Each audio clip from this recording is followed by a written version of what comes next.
Hello, everybody. Scott Golden here with the WCW Worldwide Review Series for the 31st of October, Halloween of 1992, a week after the Halloween Havoc show, and we kind of see some basic stuff, shots from last week, including the run of Dallas Page and friends continuing here. Obviously in a enhancement kind of sort of role, although not really a fan of that run. The cutoffs by Kevin Nash getting pretty well involved with Dallas Page, continuing in a roll-up, beating Brad Armstrong.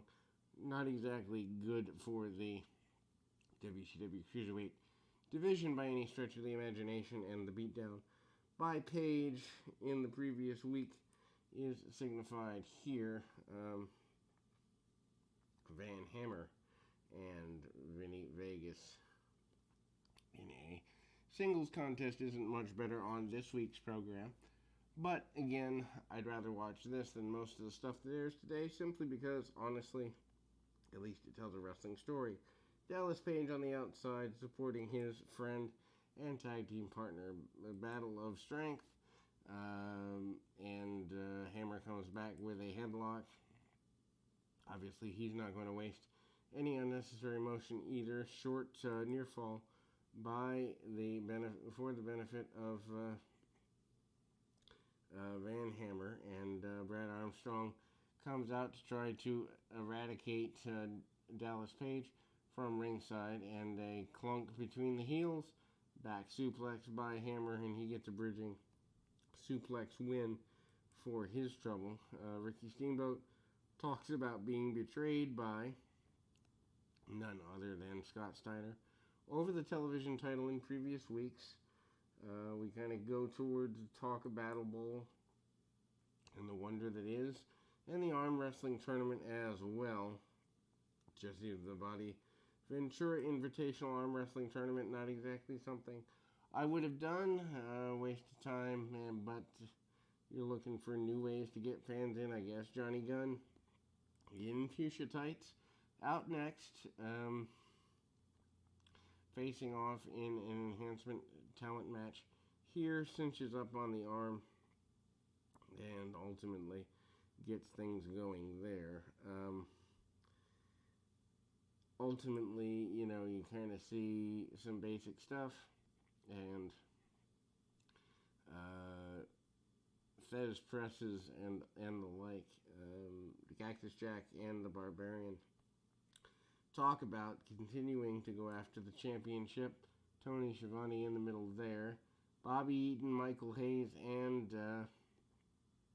Arn Anderson seem to have formed a newly formed alliance, at least in the short term of things, and these three men are in a six-man tag team match to fill time on television at the time. Not exactly something to write home about, but at the same time, who can fault them?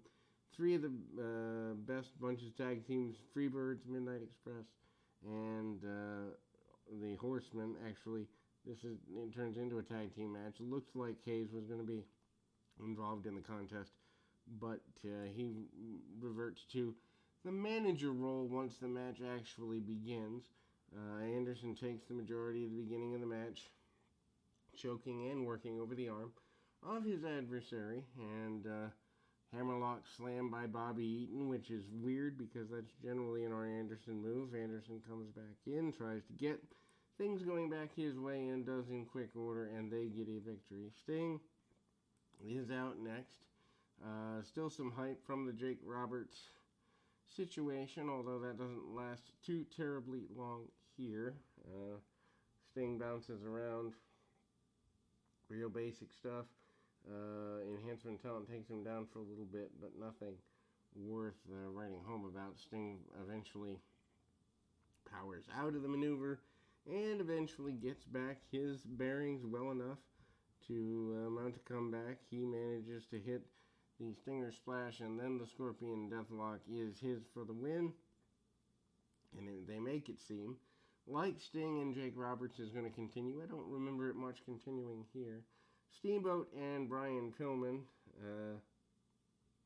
are out next. I think they actually wrestled at the Halloween Havoc pay-per-view, and Steamboat, with several chops on Pillman, bounces him around quite a bit. Pillman heads to the lower ground in a hurry, and Brian Pillman as a heel is phenomenal here. Certainly the Steamboat and Pillman thing gets even further with Austin and Douglas becoming part, and that being the tag team feud for the next several months. Pillman sends Steamboat into the canvas. He doesn't really seem to care about rules or anything else. Ties him up with hammerlocks and the like. Basic stuff. Pillman using the ropes to cheat where he can, when he can, and then begins more chop down of Steamboat. Steamboat sends Pillman into the buckle. Pillman barely able to remain standing. Austin comes out and tries to help his partner. Austin and Steamboat have several months of history. Pillman added into that injection equation pretty steadily quickly. Anyway, a top rope maneuver from Pillman leads to some stuff, but Steamboat wins by disqualification, as in fact, or should win by disqualification, but the referee counts it anyway. Missed crossbody by Steamboat or by Pillman, and Steamboat turns it around, gets the victory for himself there. That will close us off for today. We'll be back with more right after this.